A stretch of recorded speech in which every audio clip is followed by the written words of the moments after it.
Welcome to R5 TV news.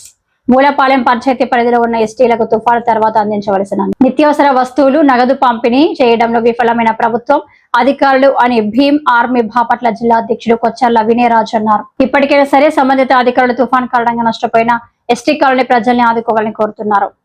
అందరికీ నమస్కారం అండి. నా పేరు కొచ్చర్ల వినయరాజు, భీమ్ ఆర్మీ బాపట్ల జిల్లా అధ్యక్షుల్ని.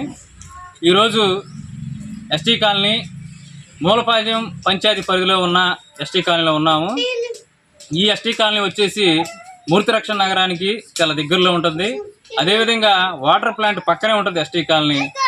మరి గతంలో తుఫాను వచ్చిన సందర్భంగా అధికారులు వచ్చేసి ఇక్కడ నుంచి కొంతమందిని పునరావాస కేంద్రానికి తీసుకెళ్లారు. అదేవిధంగా కొంతమందికి ఇక్కడే ఉన్నారు, వాళ్ళకి పక్షవాతం వచ్చింది, కొంతమంది కాళ్ళు ఇరిగిన వాళ్ళు ఉన్నారు. అదేవిధంగా కొంతమంది క్యాన్సర్ కూడా ఉంది, వాళ్ళని తీసుకెళ్ళలేదు. వాళ్ళ పేర్లు కూడా దీంట్లో మెన్షన్ చేయకుండా ఉన్నారు. తర్వాత పునరావాస కేంద్రానికి వెళ్ళిన వాళ్ళకి కూడా ఇంత మటుకి వాళ్ళకి రావాల్సిన తుఫాను ద్వారా ప్రభుత్వం ఏవైతే ఇవ్వాలనుకుందో అలాంటి డబ్బులు కానీ నిత్యావసర సరుకులు కానీ ఎలాంటి ఇంత మటుకి అధికారులు ఈ ఎస్టీలకి ఇంత మటుకి ఇవ్వలేదు. ఎందుకని భీమ్ ఆర్మీ తరఫున అడుగుతున్నాం.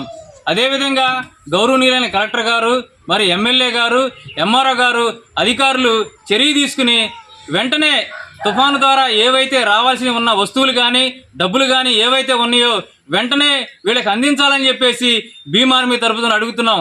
మరి చంద్రబాబు నాయుడు గారు తుఫాను మేము చాలా పకడ్బందీగా చర్యలు తీసుకున్నామని చెప్పారు. అదేవిధంగా మరి గౌరవనీయులైన కలెక్టర్ గారు చాలా చర్యలు తీసుకుని చెప్పారు. మరి వీళ్ళకి ఎందుకని ఇంత మట్టికి తుఫాను ద్వారా రావాల్సిన నిత్యావసర వస్తువులు కానీ డబ్బులు కానీ అందలేదని చెప్పేసి అడుగుతున్నాం.